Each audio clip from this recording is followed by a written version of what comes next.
Después Pablo salió de Atenas y fue a Corinto. Ahí conoció a un judío llamado Aquila, nacido en la región de Ponto, quien estaba recién llegado de Italia junto con su esposa Priscila. Habían salido de Italia cuando Claudio César deportó de Roma a todos los judíos. Pablo se quedó a vivir y a trabajar con ellos, porque eran fabricantes de carpas al igual que él. Cada día de descanso, Pablo se encontraba en la sinagoga tratando de persuadir tanto a judíos como a griegos. Después de que Silas y Timoteo llegaron de Macedonia, Pablo pasó todo el tiempo predicando la palabra. Testificaba a los judíos que Jesús era el Mesías. Pero cuando ellos se opusieron y lo insultaron, Pablo se sacudió el polvo de su ropa y dijo: «La sangre de ustedes está sobre sus propias cabezas. Yo soy inocente. De ahora en adelante iré a predicar a los gentiles». Entonces salió de ahí, y fue a la casa de Ticio Justo, un gentil que adoraba a Dios y que vivía al lado de la sinagoga. Crispo, el líder de la sinagoga, y todos los de su casa creyeron en el Señor.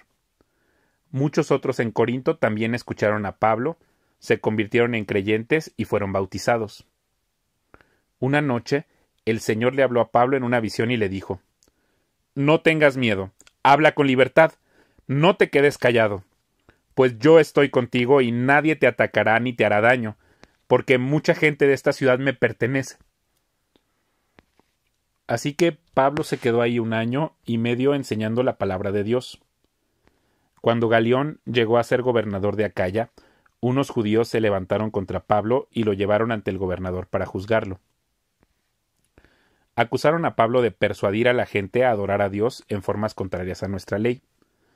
Pero justo cuando Pablo comenzó a defenderse, Galión se dirigió a los acusadores de Pablo y dijo: «Escuchen ustedes, judíos, si aquí hubiera alguna fechoría o un delito grave, yo tendría una razón para aceptar el caso. Pero dado que es solo un asunto de palabras y nombres, y de su ley judía, resuélvanlo ustedes mismos, me niego a juzgar tales asuntos». Así que los expulsó de la corte. Entonces la multitud agarró a Sóstenes, el líder de la sinagoga, y lo golpeó ahí mismo en la corte.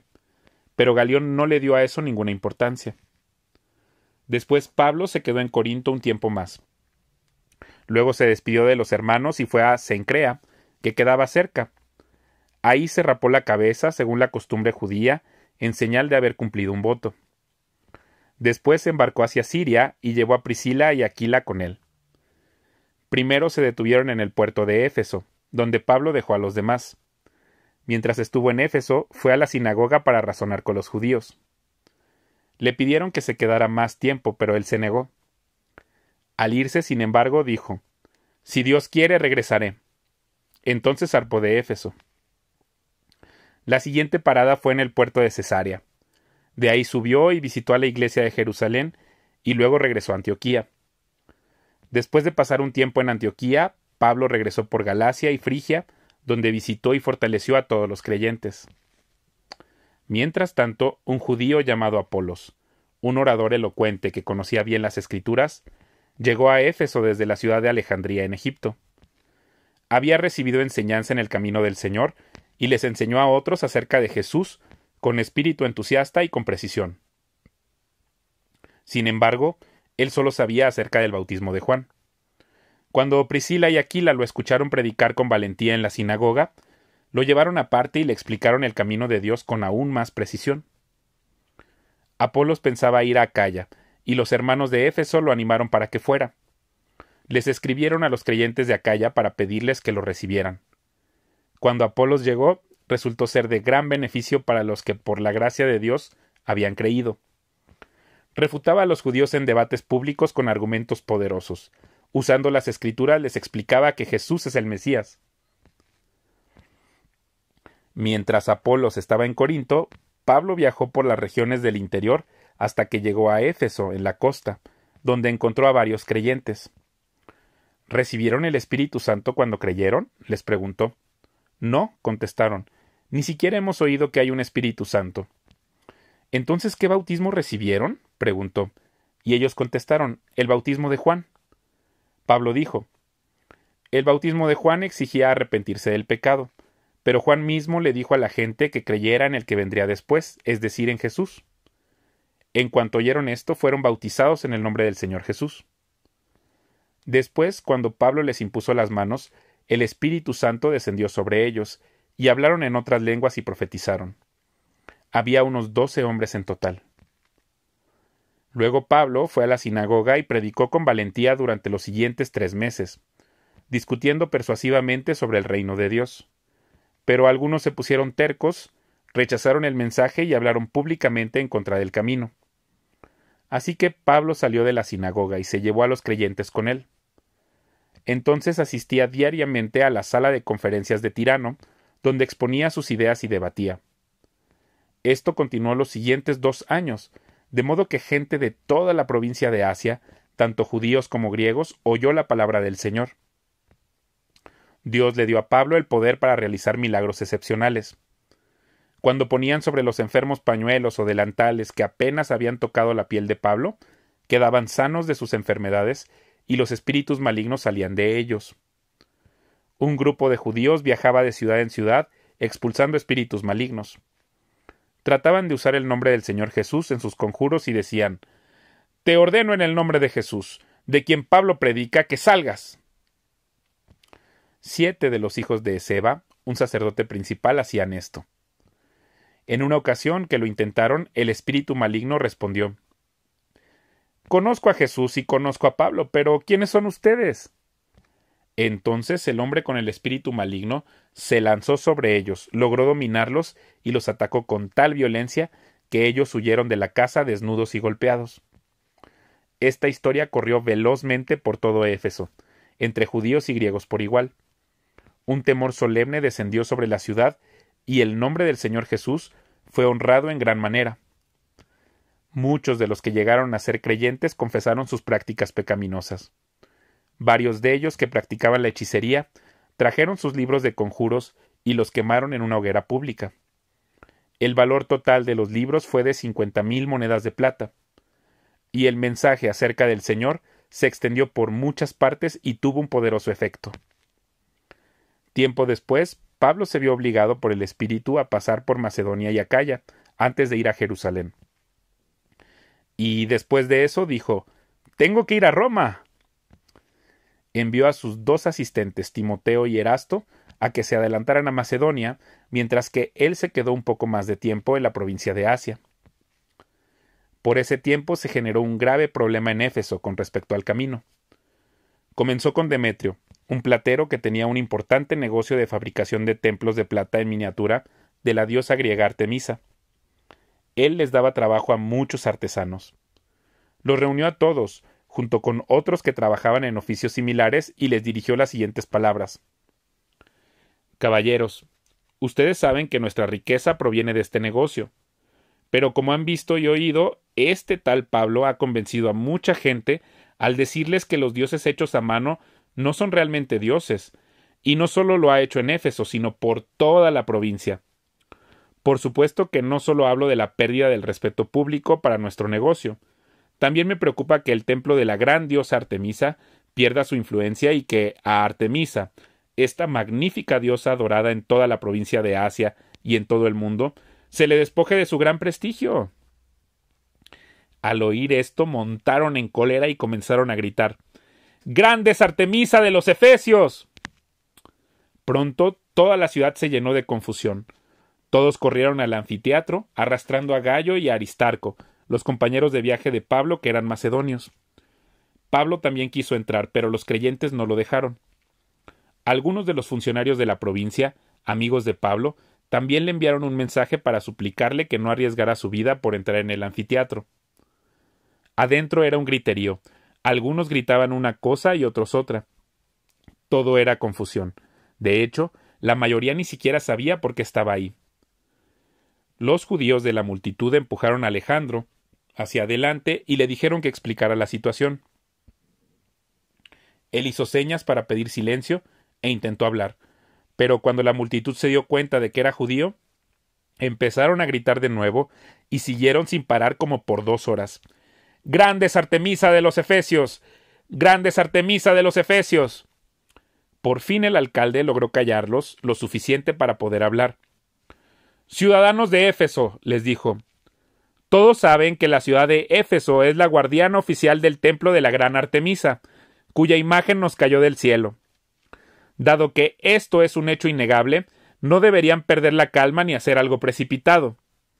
Ustedes han traído a estos hombres aquí, pero ellos no han robado nada del templo, ni tampoco han hablado en contra de nuestra diosa.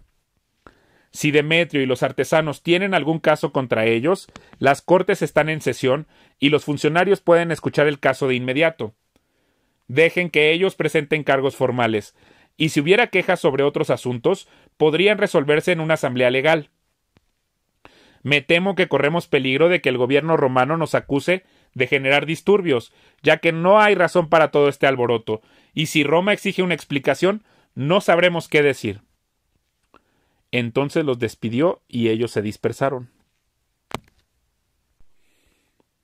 Cuando se acabó el alboroto, Pablo mandó llamar a los creyentes y los alentó.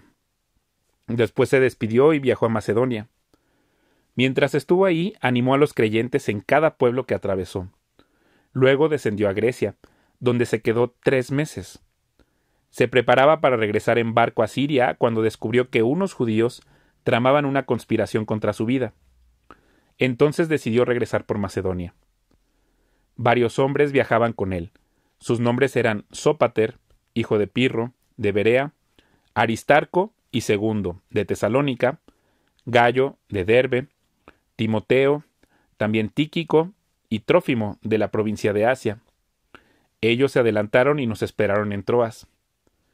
Finalizada la Pascua, subimos a un barco en Filipos de Macedonia, y 5 días después nos reencontramos con ellos en Troas, donde nos quedamos una semana.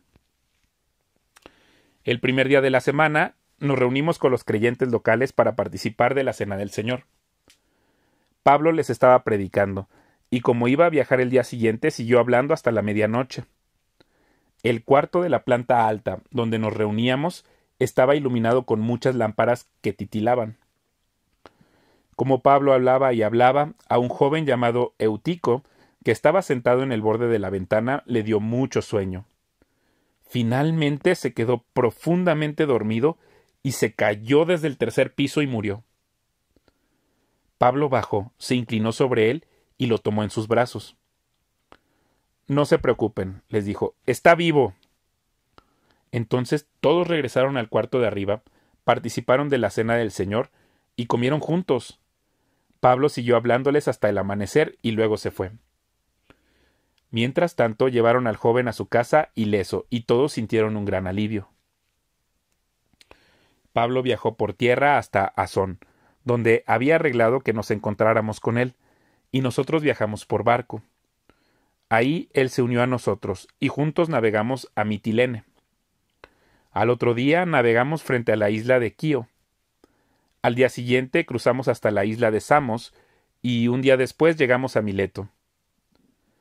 Pablo había decidido navegar sin detenerse en Éfeso, porque no quería pasar más tiempo en la provincia de Asia. Se apresuraba a llegar a Jerusalén, de ser posible para el festival de Pentecostés. Cuando llegamos a Mileto, Pablo envió un mensaje a los ancianos de la iglesia de Éfeso, para pedirles que vinieran a su encuentro. Cuando llegaron, Pablo declaró: Ustedes saben que desde el día que pisé la provincia de Asia hasta ahora, he hecho el trabajo del Señor con humildad y con muchas lágrimas. He soportado las pruebas que me vinieron como consecuencia de las conspiraciones de los judíos. Nunca me eché para atrás a la hora de decirles lo que necesitaban oír, ya fuera en público o en sus casas. He tenido un solo mensaje para los judíos y los griegos por igual: la necesidad de arrepentirse del pecado, de volver a Dios y de tener fe en nuestro Señor Jesucristo. Ahora estoy obligado por el Espíritu a ir a Jerusalén. No sé lo que me espera ahí, solo que el Espíritu Santo me dice que en ciudad tras ciudad me esperan cárcel y sufrimiento. Pero mi vida no vale nada para mí a menos que la use para terminar la tarea que me asignó el Señor Jesús, la tarea de contarles a otros la buena noticia acerca de la maravillosa gracia de Dios. Y ahora sé que ninguno de ustedes, a quienes les he predicado del reino, volverá a verme. Declaro hoy que he sido fiel. Si alguien sufre la muerte eterna, no será mi culpa, porque no me eché para atrás a la hora de declarar todo lo que Dios quiere que ustedes sepan. Entonces cuídense a sí mismos y cuiden al pueblo de Dios. Alimenten y pastoreen al rebaño de Dios, su iglesia, comprada con su propia sangre, sobre quien el Espíritu Santo los ha designado ancianos. Sé que después de mi salida vendrán en medio de ustedes falsos maestros como lobos rapaces y no perdonarán al rebaño. Incluso algunos hombres de su propio grupo se levantarán y distorsionarán la verdad para poder juntar seguidores. Cuidado. Recuerden los 3 años que pasé con ustedes, de día y de noche mi constante atención y cuidado, así como mis muchas lágrimas por cada uno de ustedes. Y ahora los encomiendo a Dios y al mensaje de su gracia que tiene poder para edificarlos y darles una herencia junto con todos los que Él ha consagrado para sí mismo. Yo nunca he codiciado la plata, ni el oro, ni la ropa de nadie.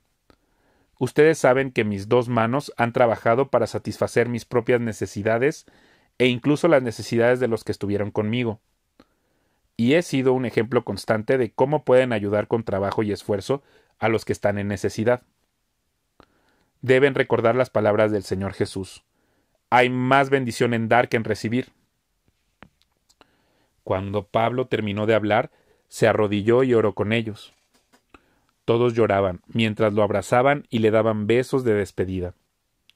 Estaban tristes principalmente porque les había dicho que nunca más volverían a verlo. Luego lo acompañaron hasta el barco. Después de despedirnos de los ancianos de Éfeso, navegamos directamente a la isla de Cos. Al día siguiente llegamos a Rodas y luego fuimos a Pátara.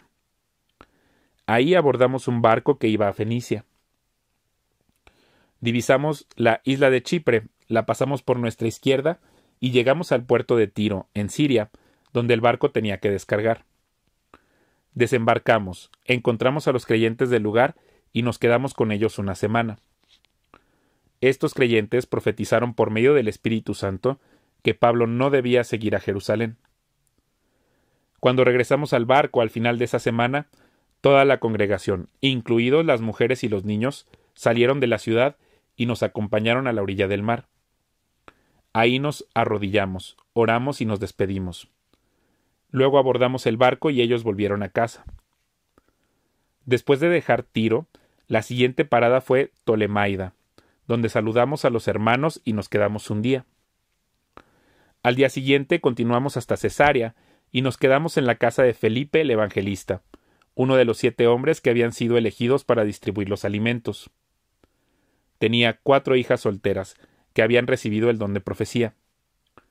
Varios días después, llegó de Judea un hombre llamado Ágabo, quien también tenía el don de profecía. Se acercó, tomó el cinturón de Pablo y se ató los pies y las manos. Luego dijo: El Espíritu Santo declara: de esta forma será atado el dueño de este cinturón por los líderes judíos en Jerusalén y entregado a los gentiles. Cuando lo oímos, tanto nosotros como los creyentes del lugar, le suplicamos a Pablo que no fuera a Jerusalén. Pero él dijo: ¿por qué todo este llanto? Me parten el corazón. Yo estoy dispuesto no solo a ser encarcelado en Jerusalén, sino incluso a morir por el Señor Jesús. Al ver que era imposible convencerlo, nos dimos por vencidos y dijimos: que se haga la voluntad del Señor. Después de esto empacamos nuestras cosas y salimos hacia Jerusalén. Algunos creyentes de Cesarea nos acompañaron y nos llevaron a la casa de Mnasón, un hombre originario de Chipre y uno de los primeros creyentes. Cuando llegamos, los hermanos de Jerusalén nos dieron una calurosa bienvenida. Al día siguiente, Pablo fue con nosotros para encontrarnos con Santiago, y todos los ancianos de la iglesia de Jerusalén estaban presentes. Después de saludarlos, Pablo dio un informe detallado de las cosas que Dios había realizado entre los gentiles mediante su ministerio. Después de oírlo, alabaron a Dios. Luego dijeron: Tú sabes, querido hermano, cuántos miles de judíos también han creído, y todos ellos siguen muy en serio la ley de Moisés. Pero se les ha dicho a los creyentes judíos de aquí, de Jerusalén, que tú enseñas a todos los judíos que viven entre los gentiles que abandonen la ley de Moisés. Ellos han oído que les enseñas que no circunciden a sus hijos ni que practiquen otras costumbres judías. ¿Qué debemos hacer? Seguramente se van a enterar de tu llegada. Queremos que hagas lo siguiente. Hay entre nosotros 4 hombres que han cumplido su voto. Acompáñalos al templo y participa con ellos en la ceremonia de purificación, y paga tú los gastos para que se rapen la cabeza según el ritual judío. Entonces todos sabrán que los rumores son falsos y que tú mismo cumples las leyes judías. En cuanto a los creyentes gentiles, ellos deben hacer lo que ya les dijimos en una carta: abstenerse de comer alimentos ofrecidos a ídolos, de consumir sangre o la carne de animales estrangulados, y de la inmoralidad sexual. Así que al día siguiente Pablo fue al templo con los otros hombres. Ya comenzado el ritual de purificación, anunció públicamente la fecha en que se cumpliría el tiempo de los votos y se ofrecerían sacrificios por cada uno de los hombres. Cuando estaban por cumplirse los 7 días del voto, unos judíos de la provincia de Asia vieron a Pablo en el templo e incitaron a una turba en su contra. Lo agarraron mientras gritaban: «¡Hombres de Israel, ayúdenos! Este es el hombre que predica en contra de nuestro pueblo en todas partes y les dice a todos que desobedezcan las leyes judías. Habla en contra del templo y hasta profana este lugar santo llevando gentiles adentro». Pues más temprano, ese mismo día, lo habían visto en la ciudad con Trófimo, un gentil de Éfeso, y supusieron que Pablo lo había llevado al templo. Toda la ciudad fue estremecida por estas acusaciones y se desencadenó un gran disturbio. Agarraron a Pablo y lo arrastraron fuera del templo e inmediatamente cerraron las puertas detrás de él. Cuando estaban a punto de matarlo, le llegó al comandante del regimiento romano la noticia de que toda Jerusalén estaba alborotada. De inmediato el comandante llamó a sus soldados y oficiales y corrió entre la multitud. Cuando la turba vio que venían el comandante y las tropas, dejaron de golpear a Pablo. Luego el comandante lo arrestó y ordenó que lo sujetaran con 2 cadenas. Le preguntó a la multitud quién era él y qué había hecho. Unos gritaban una cosa y otros otra. Como no pudo averiguar la verdad entre todo el alboroto y la confusión, ordenó que llevaran a Pablo a la fortaleza. Cuando Pablo llegó a las escaleras, la turba se puso tan violenta que los soldados tuvieron que levantarlo sobre sus hombros para protegerlo. Y la multitud seguía gritando desde atrás: «¡Mátenlo! ¡Mátenlo!». Cuando estaban por llevarlo adentro, Pablo le dijo al comandante: «¿Puedo hablar con usted?». «¿Hablas griego?», le preguntó el comandante sorprendido. «¿No eres tú el egipcio que encabezó una rebelión hace un tiempo y llevó al desierto a 4,000 miembros del grupo llamado los Asesinos?». «No», contestó Pablo, «soy judío y ciudadano de Tarso de Cilicia, que es una ciudad importante. Por favor, permítame hablar con esta gente». El comandante estuvo de acuerdo. Entonces Pablo se puso de pie en las escaleras e hizo señas para pedir silencio. Pronto un gran silencio envolvió a la multitud, y Pablo se dirigió a la gente en su propia lengua, en arameo.